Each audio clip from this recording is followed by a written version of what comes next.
भरद्वाज जी ने प्रश्न किया। क्या प्रश्न किया? ये राम जी कौन है? एक राम को तो मैं भी जानता हूं याज्ञवल्क्य जी, अयोध्या वाले राजा दशरथ जी के पुत्र राम।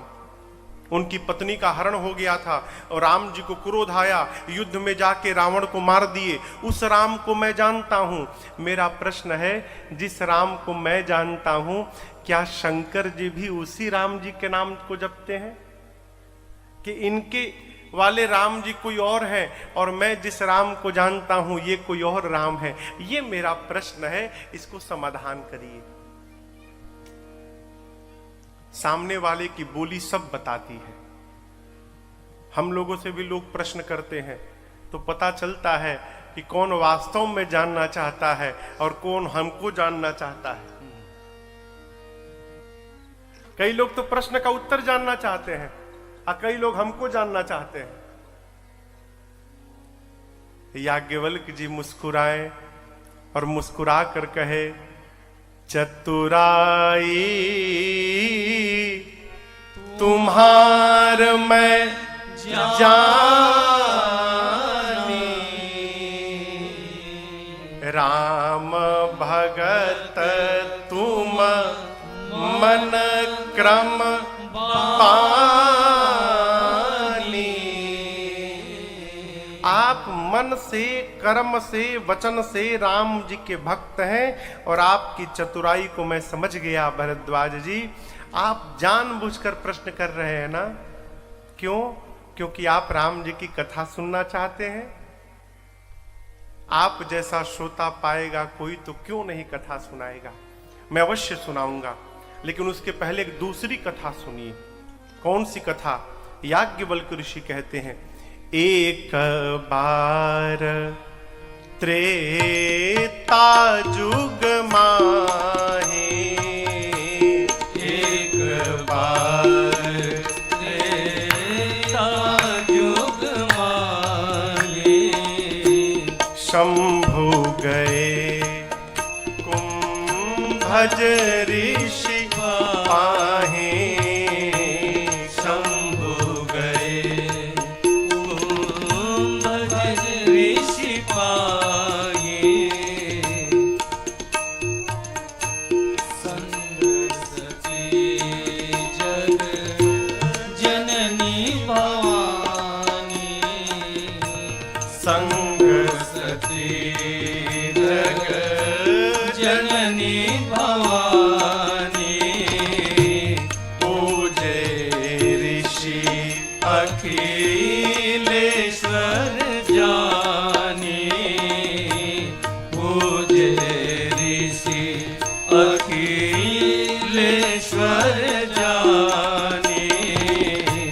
राम कथा मुनि बरज बखानी, राम कथा मुनि बरज बखानी, सुने महेश परम सुख माने, सुने महेश परम सुख माने, सुने महेश परम सुख माने।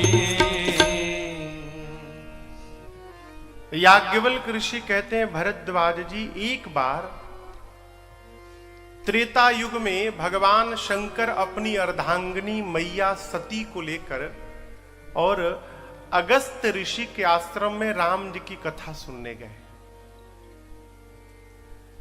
हर एक वाक्य पर शिक्षण है। क्या अब यहां क्या शिक्षण है महाराज? प्रयास करना चाहिए कथा अकेले न सुनी जाए।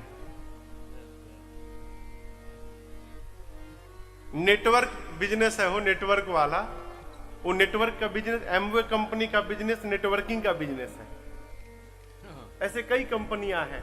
आप मेंबर बनाएंगे, आपको कमीशन। आपने जिसको मेंबर बनाया यदि वो 10 मेंबर बना दिया तो उसके कमीशन में भी आपको कमीशन। अब उसकी शाखाएं जो बनाएंगी उसमें भी आपको कमीशन। इसका नाम है नेटवर्किंग बिजनेस है। जीवन में जितने अधिक लोगों को आप कथा सुनवाएंगे, कथा सुनने से जिसके पास जितना जितना पुण्य आएगा, उस सभी पुण्य में से आपका कमीशन अलग होता जाएगा और वो सब आपके अकाउंट में डिपॉजिट होता जाएगा। अब इस आयोजन समिति में जितने लोग लगे हैं, आप इतने लोग बैठ के कथा सुन रहे हैं, जितने को जितना पुण्य मिलेगा उसका 10% इन लोगों के पास चला जाएगा। शरद जी, अब 10% तो चला गया, कितना बचा आपके पास? 90%। आपका तो 90% आपके पास रहेगा, लेकिन आप में से जो अकेला अकेला आया है ना, अपनी अर्धांगिनी को छोड़ के, तो 90 का 45% बिना दिए पत्नी के पास चला जाएगा। क्यों? अर्धांगिनी है। मनुष्य के, पुरुष के जीवन के किए गए सत्कर्म का 50% बिना कहे पत्नी के पास, पत्नी का पति के पास नहीं जाएगा। क्यों? स्त्री को अर्धांगिनी कहा जाता है, पुरुष को अर्धांगा नहीं कहा जाता। कहीं सुना क्या कि पुरुष को अर्धांगा? ये हमारे अर्धांगा है ना। पुरुष कहता है कि मेरी अर्धांगिनी है। अर्धांगिनी अर्थात मेरे में से आधे की हिस्सेदार ये है। प्रयास करिए, ये तो प्रथम सत्र है अभी। आप इतने लोग आए हैं, कल बहुत आएंगे, इतना मेरा विश्वास है। तो जितने अधिक लोग आपसे जुड़ेंगे, उनका लाभ भी आपके जीवन में पुण्य बनकर रहेगा। और समझिएगा, पैसा बहुत हो जाए, हम कंगाल हैं, पूरे संसार में केवट भैया से अधिक धनवान दूसरा कोई नहीं भैया हो। भगवान जाके घंटों खड़े रहेगा। है देवता कहते हैं, यही सम पुण्य पुंज को नाही। देवता बोल पड़े, धरती पर केवट से अधिक पुण्यशाली कोई नहीं है। भगवान खड़े हैं सामने। है? इसी बात पर तो मारीच ने भगवान को जीत लिया। मारीच को जब रावण ने कहा कि मारीच चलो सोने का हिरण बनो, मारीच ने कहा जाऊंगा तो राम मार देंगे। रावण बोला नहीं जाओगे तो मैं मार दूंगा, अब बोलो। तो सोचा जाऊंगा तो राम मारेंगे, नहीं जाऊंगा तो ये पापी मारेगा, मरना तो दोनों तरफ है, तो इस पापी के हाथों से मरने से अच्छा है चल के भगवान के हाथों मरा जाए। मरने जा रहा है और नाच रहा है। क्यों? मारीच सोचता है आज मैं हिरण बन के आगे आगे भागूंगा, राम मेरे पीछे पीछे दौड़ेंगे। आहा, पूरी दुनिया राम के पीछे भागती है और आज राम मेरे पीछे भागेंगे। मेरे से अधिक भाग्यशाली संसार में कौन है दूसरा? ये पुण्य का प्रभाव है। भगवान शंकर मां सती को लेकर गए। अगस्त्य ऋषि ने देखा, भगवान शंकर को पूजन करने लगे। कथा के प्रारंभ में आपसे कहा था मैंने, जैसी मति होती है वैसी दृष्टि दिखाई पड़ती है। शंकर भगवान सोचे कितने अद्भुत महात्मा है, अभिमान तनिक भी नहीं है, वक्ता हो के श्रोता की पांव को पूज रहे हैं। सती मैया सोची कि एकदम अज्ञानी आदमी है ये, जो हमारी पांव को पूज रहा है, उसको ज्ञान कहां से होगा? हमसे कम ही ज्ञान होगा ना, छोटा है। और जब छोटा है तो कथा कौन सी सुनाएगा? परिणाम 9 दिनों तक कथा भई। मैया बाबा के पास बैठी रही, जैसे माई बैठी है ना वैसे मैया भी बैठी रही, लेकिन माई सुन रही है यहां। वहां सती मैया बैठी रही, सती मैया सुनी नहीं। बाबा कथा सुनते गए, कथा भई। शंकर जी ने राम जी की भक्ति दक्षिणा के रूप में दी और सती मैया को लेकर कैलाश चल पड़े। अभी आपसे प्रारंभ में कहा, कथा भाव जागृत करा देती है। त्रेता युग का समय था, शंकर जी ऊपर ऊपर जा रहे हैं और उसी दंडकारण्य में नीचे रावण सीता मैया का हरण करके ले गया था और राम जी सीता मैया को ढूंढ रहे थे, रो रहे थे। शंकर जी ऊपर से जा रहे हैं, मन में सोचे कथा सुन के तो कान धन्य कर लिया हूं, भगवान नीचे ही हैं। यदि दर्शन मिल जाता ना, अखियों धन्य हो जाती मेरी। कैसे दर्शन मिले? पास नहीं जा सकता, भगवान गुप्त रूप में अवतार लिए हैं। हृदय विचारत जात हर। क्या विचार रहे हैं कि केहि विधि दर्शन हो। हे प्रभु कैसे दर्शन होगा आपका। गुप्त रूप अवतरे प्रभु गए जान सब। आप गुप्त रूप में अवतार लिए हैं नाथ, कैसे आपका दर्शन होगा। शंकर भगवान ने मन ही मन कहा, प्रभु मैं आपके पास नहीं आ सकता हूं, आप तो मेरे सामने आ ही सकते हैं। देखिए भाव जब बना लिया ना, फिर नहीं विचार करना चाहिए। हमारे श्रीधाम अयोध्या में एक महात्मा थे,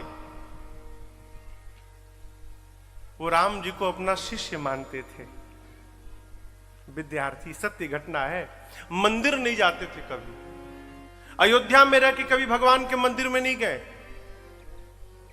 क्यों नहीं जाते थे? तो ओ राघव मेरा विद्यार्थी है ना, मुकुट लगा के राजा बना है, मैं चला जाऊंगा तो संकोच हो जाएगा, गुरु जी के सामने मुकुट लगा के कैसे बैठेंगे वो। तो उनको संकोच न हो भगवान को, इसलिए वो महात्मा जी कभी मंदिर नहीं जाते थे, अपने आश्रम में रहते थे। कमरे में राम जी का फोटो रखे थे और एक छड़ी लेके सवेरे 10 बजे चले जाते थे, घड़ी से मिला के 10 बजे जाते थे और 10 बजे से 4 बजे शाम तक उस कमरे में रहते थे। स्लेट ले लेते थे, चौक, और उसी पर ककहरा क लिखते थे और राम जी को छड़ी दिखाते थे, राघव पढ़ो क। दिन भर पढ़ाते थे। कभी छड़ी दिखा के डराते भी थे, फिर रोने लगते थे। उनको लगता था कि मैं छड़ी दिखाया हूं तो राम जी डर के मारे रोने लगे, फिर ये भी रोने लगते थे, तुम ही तो नहीं पढ़ते हो कि मुझे छड़ी दिखाना पड़ता है, ठीक से पढ़ाई किया करो। दिन भर। एक दिन महात्मा लोग बोले अयोध्या के कि तुम नकली साधु हो। ये कौन सा साधु अयोध्या में रहता और मंदिर नहीं जाता है? कुछ महात्मा लोग बरबस उनको लेके मंदिर में चले गए। जब मंदिर के द्वार पर पहुंचे ना, तो महात्मा जी बोले, राघव मैं आना तो नहीं चाहता था लाला, लेकिन ये लोग मान नहीं रहे, मुझे बरबस लेके आ रहे हैं, अब संभाल लेना तुम, संकोच मत करना मेरे से।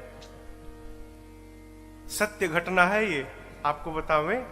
जब वो महात्मा भीतर गए ना मंदिर में, तो भगवान के सिर का मुकुट नीचे गिर गया और सीता मैया के चेहरे का पल्लू उनके चेहरे के सामने गिर गया।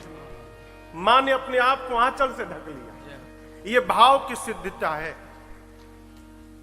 आपके भाव में शुद्धता है तो भगवान से व्यवहार करने में कठिनाई नहीं होगी आपको। शंकर भगवान बोले, प्रभु मैं आपके सामने नहीं आ सकता हूं, विवश हूं। आप तो विवश नहीं है नाथ, आप ही मेरे सामने आ जाते। जैसे बाबा ने भाव प्रकट किया, राम जी शंकर भगवान के नीचे आ गए और जैसे ऊपर से बाबा ने नीचे भगवान को देखा, ए जी शंभु समयाते ही राम देखा,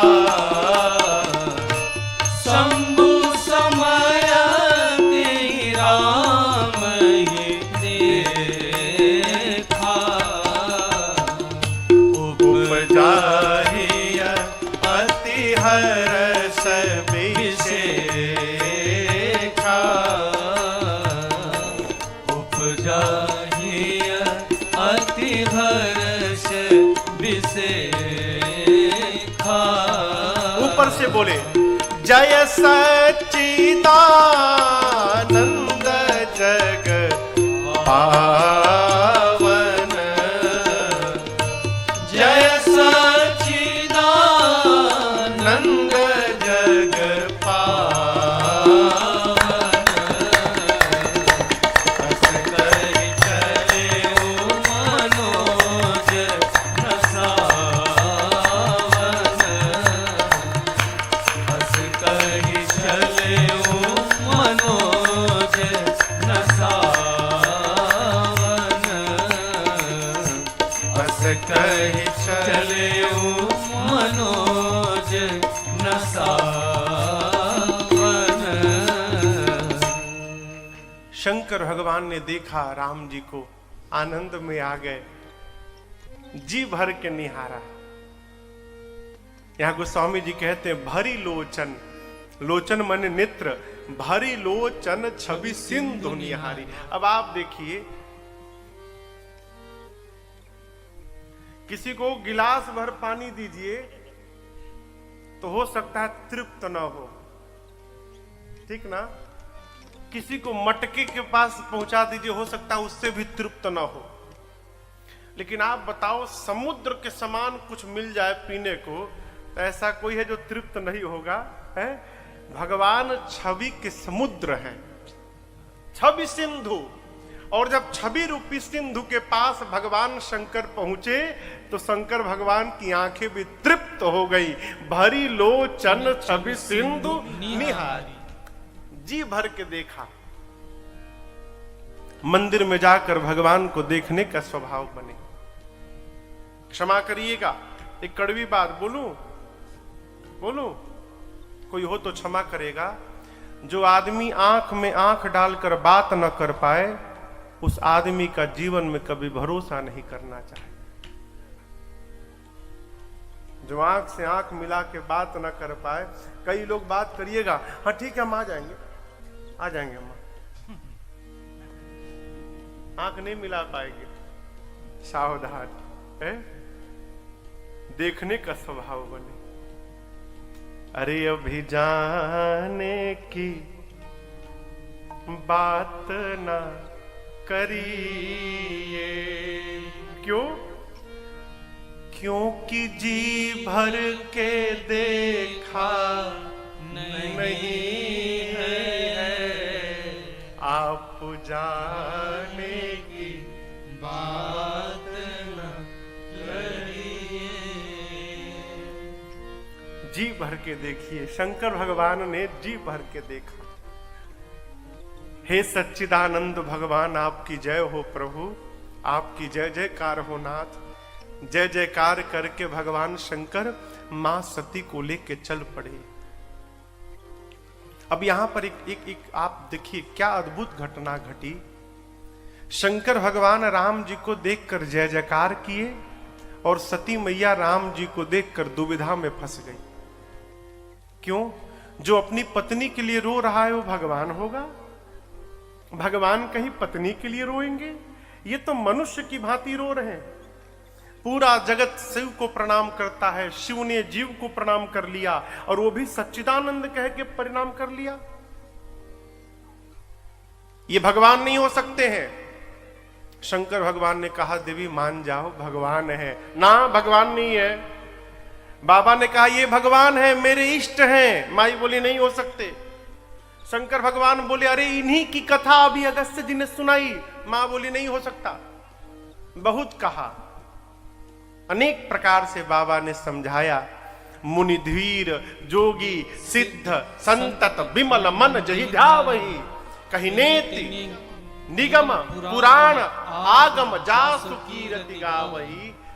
सोई ब्रह्म भुवन निकाय पति, वही ब्रह्म माया के पति, मनुष्यों का, संतों का, भक्तों का, गौ का, पृथ्वी का हित करने के लिए मनुष्य बनकर आए हैं। देवी ये मेरे राम भगवान हैं, प्रणाम करो।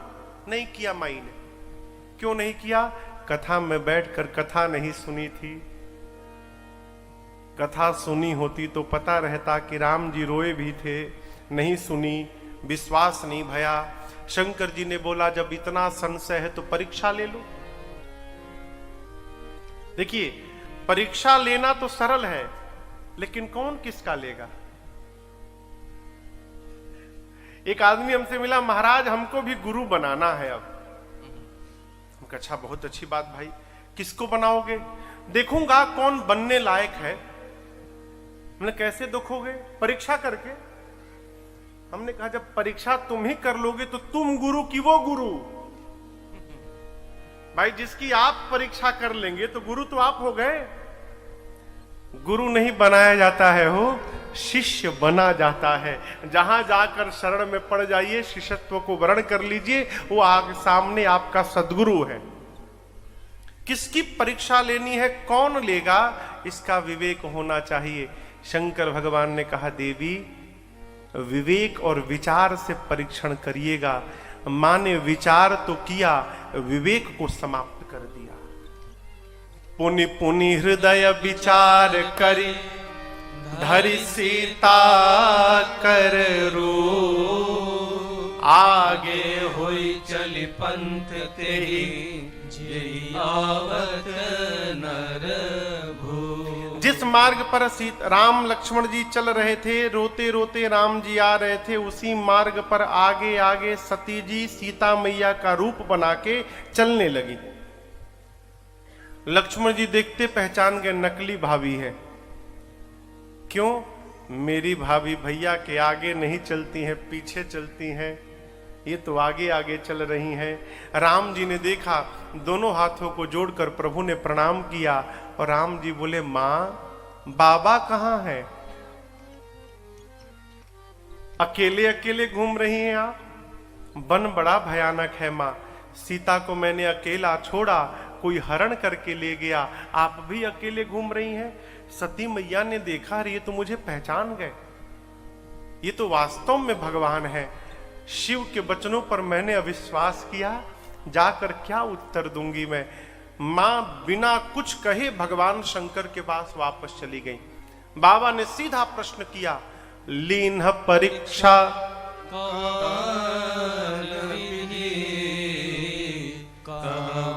सत्य सब बात। हे देवी, आपने कैसे परीक्षण किया? सत्य सत्य बताइए। देखिए,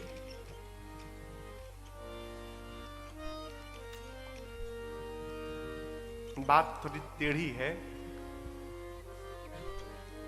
मनुष्य जब अपने द्वारा किए हुए किसी व्यवहार से ग्लानि में आ जाता है, फिर वो अपने को समाप्त करने का मार्ग देखने लगता है। क्यों? क्या मुंह लेकर जाएंगे आप? शंकर जी ने कहा, देवी सत्य कहिएगा, झूठ मत बोलिएगा। और जिस माया का रूप बनाया था सती जी ने, उस माया ने और झूठ कहलवा दिया। सती मैया बोली, बाबा कछु न परीक्षा लीन बुसाई, कीन्हा प्रणाम तुम्हारी ही नाई। तब शंकर देखे उधर तब शंकर देखे उधर ध्यान। सती जो कीन्हा चरित सब जाना। सती जो कीन्हा चरित सब जाना। सती जो कीन्हा चरित सब जाना। मां ने झूठ कह दिया, प्रभु मैंने कोई परीक्षण नहीं किया। बाबा ने पूछा, क्या किया? मां ने कहा, जो आपने किया। आपने प्रणाम किया, मैंने भी प्रणाम कर लिया। शंकर भगवान ध्यान में गए और ध्यान में जाकर बाबा ने सब देख लिया। और आपको बताऊं, जैसे शंकर जी ने देखा कि सती ने मेरी मां सीता का रूप बनाया, सती कीन्ह सीता कर वेशा, बाबा को बहुत कष्ट हुआ। देखिए, दूसरा कोई अपराध करे तो कोई फर्क नहीं पड़ता, परंतु जिसको आप प्राणवत प्रेम करें और वो जब कोई भूल करता है ना, तो ऐसा लगता है मानो मेरे से अपराध हो गया। बाबा को इतनी ग्लानि भई। और यहां पर आप समझिएगा, मेरी मां सती का कोई अपराध नहीं है। ये जो कुछ भी हो रहा है, भगवान राम की माया सती मैया से करा रही है। शंकर जी भी कहते हैं, बहुरी राम माँ यही सिरुनावा, प्रेरी सती ही जेही झूठ कहावा। माया बहुत दुस्तर है हो। माया जब नचाने लगती है ना, बड़े बड़े ज्ञानी भी, ज्ञानी छोड़िए, ब्रह्मा जी कहते हैं मुझको भी माया ने बहुत फंसाया। शंकर जी को छोड़िए, क्या माया। आप कहानी जानते हो कि भगवान जब मोहिनी रूप धारण किए थे, शंकर जी बहुरा गए थे। माया ने किसी को छोड़ा नहीं, बड़े बड़े ज्ञानियों को। उपाय क्या है महाराज? मायापति राम जी के शरण में रहा जाए, ये माया हमारा कुछ नहीं बिगाड़ पाएगी। दिन भर भगवान से कहिए, अरे अवध बिहारी हो हम आए शरण तिहारी। अवध बिहारी हो आए शरण तुम्हारी। महिमा भारी हो आए शरण तिहारी। महिमा भारी हो आए शरण तुम्हारी। आए शरण तिहारी प्रभु जी, आए शरण तिहारी। आए शरण तिहारी प्रभु जी, आए शरण तिहारी। अवध बिहारी हो आए शरण तिहारी। अवध बिहारी हो आए दोनों हाथ ऊपर करके कहिए, गिरवरधारी हो आए शरण तिहारी। गिरवरधारी हो आए शरण तिहारी।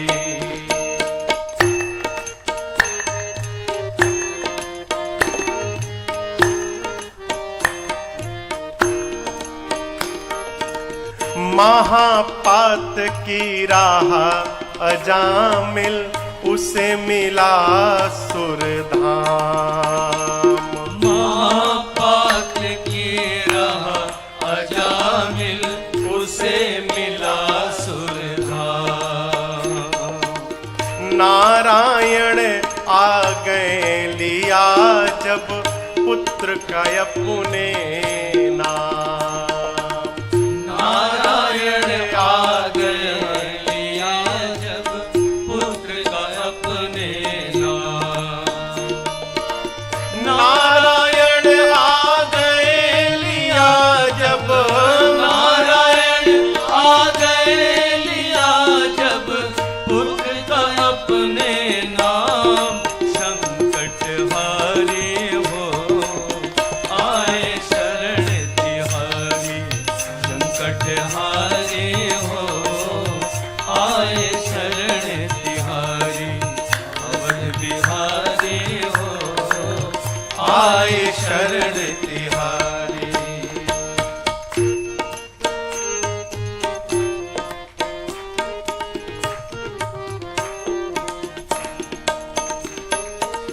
हिरणाकुश प्रहलाद को जब बांधा खंभे के साथ। हिरणाकुश प्रहलाद को जब बांधा खंभे के साथ। तब बोला प्रहलाद कहाँ हो आओ दीनानाथ। तब बोला प्रहलाद कहाँ हो आओ दीनानाथ। तब बोला प्रहलाद कहाँ हो। तब बोला प्रहलाद कहाँ हो। अब आओ दीनानाथ सुदर्शन धारी हो आए शरण तिहारी। सुदर्शन धारी हो आए शरण तिहारी। अवध बिहारी हो आए शरण तिहारी। अवध बिहारी हो आए शरण तिहारी। महिमा भारी हो आए शरण तिहारी। महिमा भारी हो आए शरण तिहारी। मायापति राम के शरण में रहा जाए, माया हमारा कुछ नहीं बिगाड़ेगी। अवध बिहारी हो हम आए शरण। एक श्रोता ने बहुत पहले प्रश्न किया था, महाराज आप कहते हो भगवान की शरण में रहा जाए, तो क्या घर द्वार छोड़ के मंदिर में बैठ जाए? क्षमा करिएगा, मंदिर में बैठे पुजारी जी भी भगवान की शरण में है, जरूरी नहीं है। हमारा शरीर कहां बैठा है ये आवश्यक नहीं है, हमारा मन कहां बैठा है ये आवश्यक है। यदि मंदिर में बैठ के भी हमारा ध्यान चढ़ावे पे लगा हुआ है तो हम मंदिर में नहीं बैठे हैं, हम व्यापार में बैठे हैं। और अपने दुकान में, अपने व्यापार में व्यापार करने के साथ साथ हमारा मन यदि भगवान के चरणों में लगा हुआ है तो समझिएगा आप भगवान के मंदिर में बैठे हैं। यही शरणागति है। मन हमारा कहां गया है? माई, बात समझ में आ रही है? मायापति भगवान की शरण में रहा जाए। माया ने सती मैया से झूठ कहलवाया, भगवान शंकर ने तत्क्षण प्रण संकल्प किया, आज से इस शरीर का सती से भेंट होने वाला नहीं है। त्याग कर दिया, बाबा ने झटके में त्याग कर दिया। एहि तन सती आज के बाद भेंट मोहि नाही, शिव संकल्प कीन्ह मन माही। देखिए दो शब्द है, संकल्प और प्रतिज्ञा। संकल्प मन में करना चाहिए, किसी को पता ना चले, और प्रतिज्ञा को भुजाओं को ऊपर उठा के करना चाहिए, दसों दिशाओं को साक्षी बनाकर सुनाना चाहिए, फिर कोई प्रण लेना चाहिए। ये दोनों में बड़ा अंतर है। शंकर जी ने प्रतिज्ञा नहीं ली, संकल्प किया, आज के बाद मेरे शरीर से सती का भेंट नहीं। कैलाश में गए और जाकर बाबा 87,000 वर्ष के लिए समाधिस्थ हो गए, समाधि में बैठ गए। 87,000 वर्ष बाद बाबा समाधि से बाहर आए। बीते संबत सहस 87 तजे समाधि शंभु अविनाशी, राम राम शिव सुमिरन लागे, जाने सती जगत पति जागे। जाई शंभु पद वंदन कीना, सन्मुख शंकर आसन दीना, लगे कहन हरि कथा रसाला, दक्ष प्रजेश भये ते काला। देखा विधि विचार सब लायक, दक्ष के न प्रजापति नायक। अधिकार दक्ष जब पावा, और अभिमान हृदय तब आवा। नहीं को वस जन्मा जन्माही, प्रभुता पाई जाई मद नाही। हाँ नहीं को वस जन्मा जगमाही, प्रभुता पाई जाई मद नाही। 87,000 वर्ष बाद भगवान शंकर समाधि से बाहर आए। राम राम राम राम स्मरण किया। सती मैया सुनी, समझ गई बाबा समाधि से बाहर आए, जाकर प्रणाम किया। शंकर जी ने सामने बिठाया, माई बैठ गई। यहां फिर अपराध भया। क्या? जीवन में कभी अपने से बड़े के द्वारा बिछाए आसन पर नहीं बैठना चाहिए, ये भगवत अपराध है। हम जाएं और हमारे लिए गुरुजी आसन बिछाए, हमारा दुर्भाग्य। अब आप कहोगे महाराज कहीं गए और पहले से बिछा के रखा गया है तो, और कहा जाए बैठो, तो उसका भी नियम है। यदि पहले से बिछा के रखा गया है तो जाइए, दाहिने हाथ से आसन को स्पर्श कीजिए, प्रणाम करिए, उसको मोड़ के हटाइए और नीचे बैठिए, आसन पर नहीं बैठना। शंकर जी ने सामने आसन दिया, सती मैया जाकर बैठ गई। बाबा लगे कथा सुनाने। क्यों? दुखी हैं। और शंकर जी जानते हैं जिस कथा को मैं सुनाने जा रहा हूं, इससे श्रवण कर मिट जाती एक नहीं, अरे 100 जन्म जन्म की व्यथा, यही है राम कथा। जय श्री राम कथा।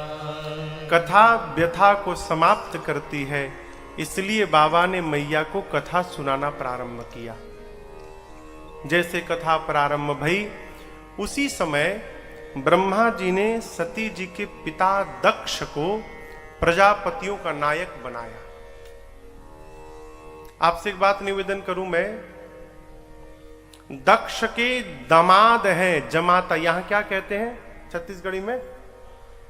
दामाद कहते हैं ना। दक्ष के दामाद हैं भगवान शंकर, और इतना बड़ा भागा है दक्ष कि वो शंकर भगवान को ही अपना शत्रु मानता था। क्यों? एक बार कहीं सभा में दक्ष गए तो सब खड़े भय, ब्रह्मा विष्णु महेश नहीं खड़े भय। दक्ष सोचे कि ब्रह्मा जी तो चलिए सबके पिता हैं, नहीं खड़े भय, कोई बात नहीं। विष्णु भगवान भगवाने हैं, नहीं खड़े भय, कोई बात नहीं। लेकिन शंकर तो मेरा दामाद है, मैं ससुर, मैं आया नहीं खड़ा भया। और शंकर भगवान झोली में हाथ डाल के राम राम राम राम जप में लगे हुए थे, उनको पता ही नहीं कब ससुर जी चले आए। और इसी को दक्ष ने गांठ बांध ली कि शंकर ने मेरा अपमान कर दिया है, उस दिन से शत्रु मान लिया। और जैसे ब्रह्मा जी ने दक्ष को प्रजापतियों का नायक बनाया, देखिए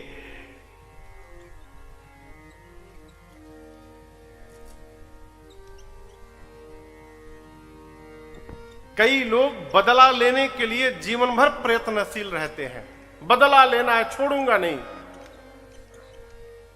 अभी कल की परसों की मैं बात बताऊं, मुझे महाराज श्री से बात हो रही थी फोन पर, तो एक बड़ी अच्छी बात बोली। बोले महाराज श्री लाला आवाज मत करो। क्या बोले? आवाज मत करो, काम ऐसा करो कि आवाज होने लगे। बोले आवाज मत करो, काम ऐसा करो कि आवाज होने लगे। अर्थात अपनी प्रशंसा अपने ना करो। किसी प्रसंग पर किसी की चर्चा चल रही थी तो बोलने लगे कि मनुष्य को अपनी आवाज नहीं करना चाहिए, हम बतावें कि हमने किया है, ये उपलब्धि नहीं है। हमारा कार्य बतावे कि हमने किया है, ये हमारी उपलब्धि है। दक्ष ने शंकर भगवान को शत्रु मान लिया और उनको अपमानित करने के लिए यज्ञ की घोषणा कर दी। सबको बुलाया, ब्रह्मा विष्णु सभी देवताओं को बुलाया, शंकर भगवान को नहीं बुलाया। ब्रह्मा जी और विष्णु जी को पता चला कि शिव जी के पास निमंत्रण नहीं गया है, उन दोनों ने भी मना कर दिया, हम नहीं जाएंगे। क्यों? जिस यज्ञ में रुद्र न उपस्थित हो वो यज्ञ कैसा? ब्रह्मा विष्णु महेश तीनों नहीं गए। सारे देवता कैलाश के ऊपर से जाने लगे। सती मैया पूछी, बाबा देवता कहां जा रहे हैं? बाबा बोले आपके पिताजी के घर यज्ञ हो रहा है, वहीं जा रहे हैं। माई बोली मैं भी हो आऊं? बाबा ने कहा बुलाया नहीं गया है।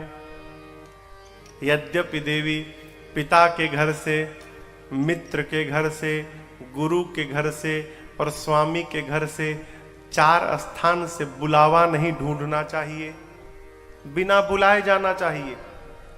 लेकिन यदि अपमानित करने के लिए नहीं बुलाया गया है तो देवी वहां जाने पर कल्याण होने वाला नहीं है, मत जाओ। मां नहीं मानी। जब मां नहीं मानी तो बाबा ने अपने 2 गणों को दिए मुख्य गण संग तब और विदा कीन त्रिपुरा। 2 मुख्य गणों को साथ में देकर भगवान शंकर ने मां सती को विदा कर दिया।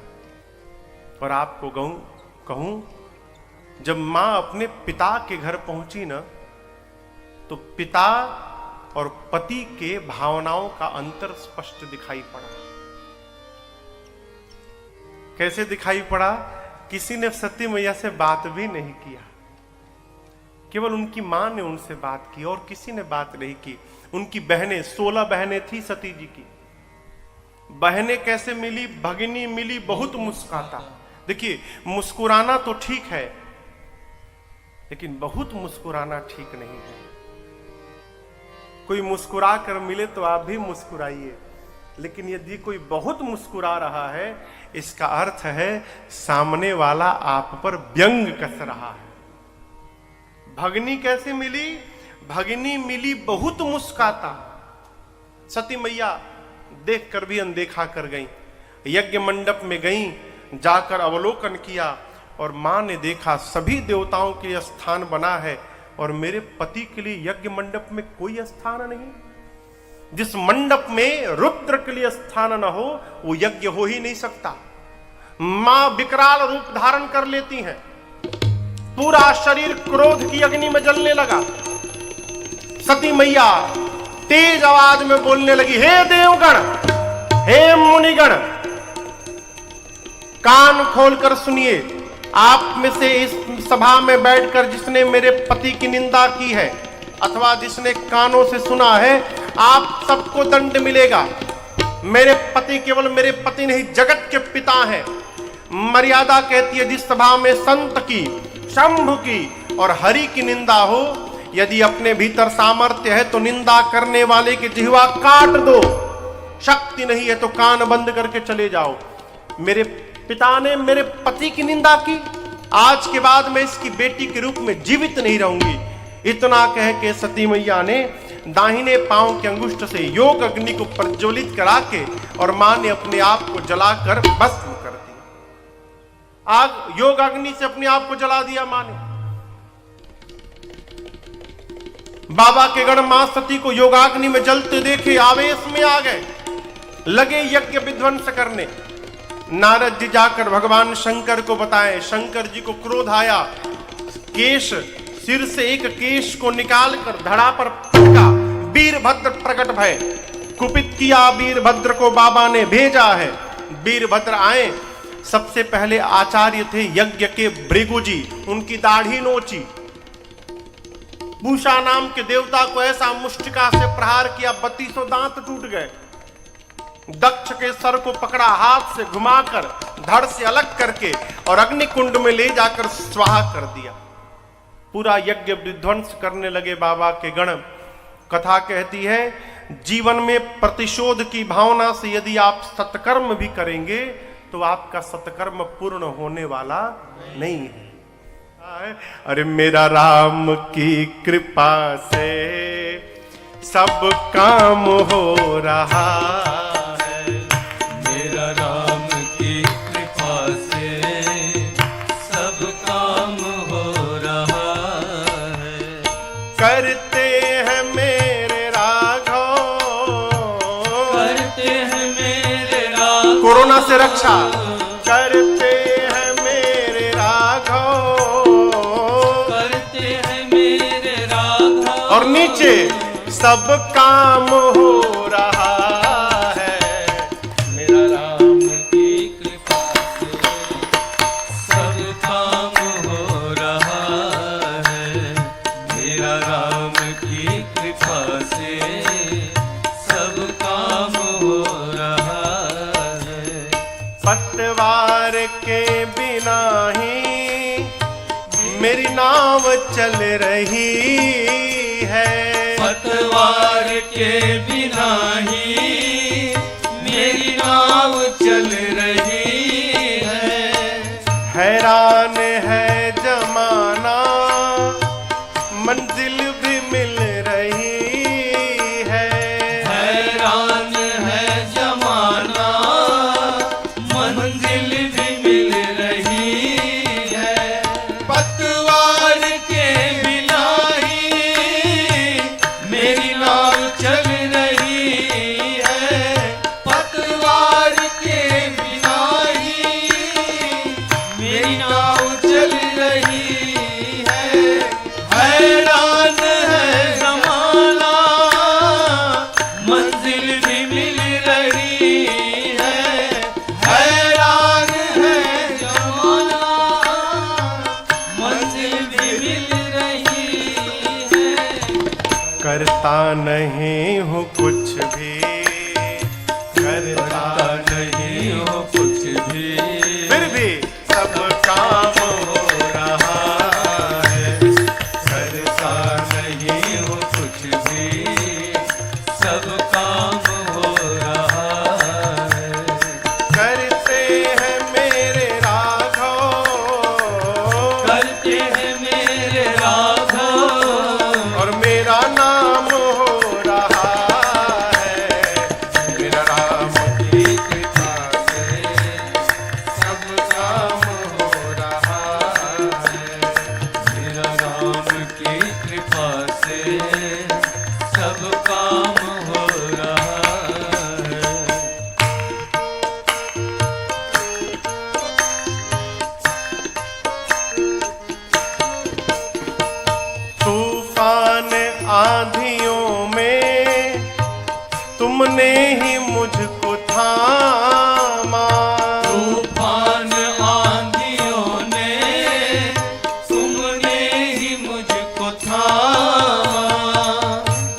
तेरा करम ये मुझ पर, तेरा करम ये मुझ पर सरेआम हो रहा है। तेरा करम ये मुझ पर सरेआम हो रहा है। करते हो मेरे राघव, करते हो मेरे राघव, और मेरा नाम हो रहा है। मेरा राम की कृपा से सब काम हो रहा है। अरे मेरा मेरा राम की कृपा से सब काम हो रहा है। अरे रे सब सब काम हो रहा है। हाँ, सब काम हो रहा है।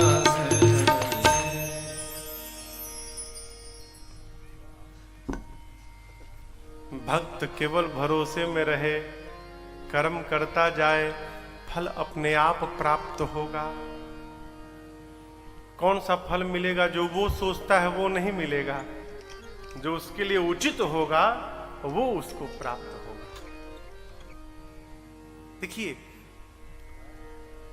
कभी कभी वर्तमान में होने वाले कष्ट को हम देखते हैं तो रोने लगते हैं, लेकिन हम जब भविष्य में पहुंचते हैं और जब उस कष्ट से हमको भविष्य में लाभ होता है, तब याद आता है, अरे हम झूठ में रो रहे थे, वो तो मेरे भले के लिए हुआ था। है? भक्त भगवान के भरोसे रहता है। ये भारत की भूमि देव भूमि है। यहाँ गंगा है, यहाँ यमुना है, यहाँ सरस्वती है, यहाँ त्रिवेणी है, यहाँ काशी है, मथुरा है, प्रयाग है, इधर कांची है, रामेश्वरम है। साक्षात कलिकाल के भगवान जगन्नाथ विराजमान है पूरब में। तो ये सब ठाकुर जी की करुणा है। सौभाग्य मनाइए, हम और आप भी उसी देश में आए हैं। सावधान, जीवन में प्रतिशोध न रखा जाए। जीवन में किसी के प्रति प्रतिशोध न रखा जाए। देखिए, जीव की अपनी गति है, सब अपने मति के अनुसार व्यवहार करते हैं। प्रार्थना करिए, प्रभु भगवान आप उसकी मति को बदल दीजिए। मैं एक आपको कहानी सुनाऊं, मुझे बहुत ये कहानी संबल प्रदान करता है। एक नदी में एक नाव में बैठकर एक महात्मा जा रहे थे। शैलेश भैया, बड़े काम की बात है। उस महात्मा के साथ नाव में 10-12 नए लड़के थे, 20-25 साल के। जैसे नाव प्रारंभ भया, वो लड़के महात्मा से बरेखी करने लगे। बरेखी समझते हैं ना? उनको चिढ़ाना, उनको परेशान करना। कोई उनका कमंडलू खींच रहा है, कोई लाठी खींच रहा है, कोई दाढ़ी खींच रहा है। नाव चलते चलते जैसे बीच नदी में नाव पहुंचा, आया तूफान और पूरा का पूरा नाव डोलने लगा। सारे लड़के डर गए, सब नाव पकड़ के बैठे कहीं डूब न जाए। नाव डोलने लगा नदी में, जोर जोर से आकाशवाणी हुई। आकाशवाणी ने कहा, महात्मन, ये दुष्ट बच्चे आपका अपमान किए, आपका निरादर किए। आप एक बार कहिए, अभी नाव पलट के सबको समाप्त कर दूंगा। महात्मा ने कहा, प्रभु आप नाव पलट सकते हैं नाथ। आकाशवाणी ने कहा, मैं कुछ भी पलट सकता हूं। तो महात्मा ने कहा, प्रभु जब आप कुछ भी पलट सकते हैं तो नाव मत पलटिए, इन बच्चों की मति को पलट दीजिए कि भविष्य में ऐसा किसी के साथ दोबारा ना करें। ये प्रसंग कहता है प्रतिशोध न किया जाए, मन में प्रतिशोध की भावना न रखी जाए। भगवान से प्रार्थना करिए। हम आपसे बतावें, बहुत पहले किसी व्यक्ति ने मुझसे कुछ कह दिया, मुझे बात बहुत बुरी लगी। मैंने महाराज श्री से रोते रोते वो बात कही। महाराज श्री कहे, लाला, ईसा मसीह को जब क्रॉस पे लटकाने लगे ना, सूली पर कील मारने लगे लो, तो ईसा मसीह कुछ बुदबुदा रहे थे। तो जो सैनिक उनको कील में ठोक रहे थे कील से, उन सैनिकों ने पूछा, क्या बोलते हो तुम, क्या बोल रहा है तू? ईसा मसीह ने कहा, मैं भगवान से कह रहा हूं कि प्रभु ये लोग जो कर रहे हैं इन्हें पता नहीं है कि मैं क्या कर रहा हूं प्रभु, इसलिए आप इन सबके अपराध को क्षमा कर दीजिएगा नाथ, आप इनको कोई दंड मत दीजिएगा। महाराज श्री की बात मुझे कभी भूलती नहीं है। जीवन में कोई यदि आपके साथ ऐसा व्यवहार करे, आप भी कहिए या यीशु, हे प्रभु आप इसकी मति को पलटो। जीव को समाप्त न किया जाए, उसके विचार को समाप्त किया जाए, क्यों? दोबारा किसी के साथ न कर सके। दक्ष ने प्रतिशोध की भावना से यज्ञ की रचना की, परिणाम आपके सन्मुख है। सिर धड़ से अलग होकर जल गया।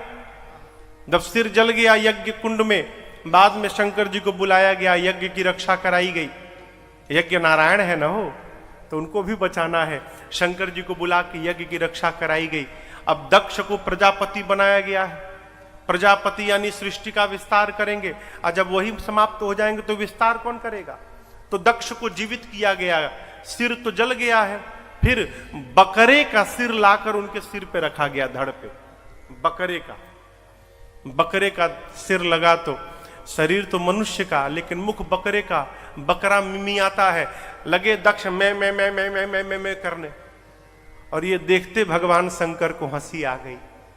तो भगवान शंकर के भगत लोग सोचे कि लगता है गाल बजाने से बाबा प्रसन्न हो जा रहे हैं। उस दिन से शंकर भगवान के भक्त बाबा को प्रसन्न करने के लिए गाल बजाने लगे, और गाल बजा बजा के बाबा को प्रसन्न करने लगे। यहां भी माताएं वो जीभ से बजाती हैं ना। हम लोग चर्चा कर रहे थे, ये हमारे बंगाल की परंपरा है, उड़ीसा वही परंपरा उड़ीसा में है। ये क्या है? ये देवताओं को प्रसन्न किया जाता है। अभी सुनिएगा आप लोग शिव विवाह की कथा में। सती मैया मरते समय राम जी से वरदान मांगी, प्रभु मैं अगले जन्म में भी बाबा के चरणों की दासी बनूं। बाबा कहते हैं, ते ही कारण हिमगिरी गृह जाए, जनमी पार बती तन पाई। सोह शैल गिरिजा गृह आए, जिमि जनु राम भगति के पाए। सोह शैल गिरिजा गृह आए, जिमि जनु राम भगति के पाए। पार्वती जी ने राम जी से वरदान मांगा, इसी वरदान के कारण सती जी ने वरदान मांगा, अगले जन्म में भी मैं बाबा के ही चरणों की दासी बनूं। अस्तु सती मैया का अगला जन्म हिमांचल महाराज के घर में पार्वती मैया के रूप में भया है। आइए एक बार भाव और श्रद्धा के साथ बोलिए पार्वती मैया की